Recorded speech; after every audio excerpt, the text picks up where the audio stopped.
ఒక వ్యక్తి పొద్దున్నే ఒక బర్రెకి మెడలో తాడు కట్టి దాన్ని తోలుకుంటూ వెళ్తుంటాడు. దారిలో ఒక బిచ్చగాడు కనబడి అతన్ని అడుగుతాడు, ఈ బర్రెని నువ్వు బంధించి తీసుకెళ్తున్నావా లేక ఈ బర్రె నిన్ను బంధించి తీసుకెళ్తుందా అని అడుగుతాడు. అప్పుడు ఆ వ్యక్తి బిచ్చగాడితో, నీకేమైనా పిచ్చి పట్టిందా?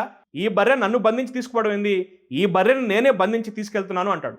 అప్పుడు ఆ బిచ్చగాడు అంటాడు, ఒకవేళ ఈ బర్రె తాడు దించుకొని వెళ్ళిపోతే దాని వెనకాల నువ్వు పరిగెడతావా లేక నీ వెనకాల అది పరిగెడుతుందా అని అడుగుతాడు. అప్పుడు ఆ వ్యక్తి, నేనే బర్రె వెనకాల పరిగెడతా అంటాడు. అప్పుడు ఆ బిచ్చగాడు అడుగుతాడు, ఇప్పుడు చెప్పు, నువ్వు దాన్ని బంధించావా లేక అది నిన్ను బంధించిందా అని. మోరల్ ఏంటంటే మన జీవితంలో కూడా ఇలాగే జరుగుతూ ఉంటుంది. కొంతమంది పెళ్లి చేసుకుంటారు, కానీ భార్య ఇతని మాట విందు.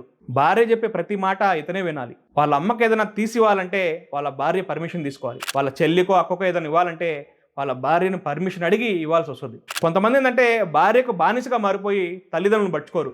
భార్య ఇతన్ని కంట్రోల్ చేస్తూ ఉంటుంది. అందరూ భార్యలు అలా ఉండరు, కొంతమంది మాత్రమే. మంచి వాళ్ళు ఉంటారు, చెడ్డ వాళ్ళు కూడా ఉంటారు. కొంతమంది పరిస్థితి ఏంటంటే భార్య అనుమతి లేదే చిన్న పిన్నిస్ కూడా కొనలేడు. అంతా నా కంట్రోల్ అనుకుంటాం, కానీ మన కంట్రోల్ ఏమీ ఉండదు.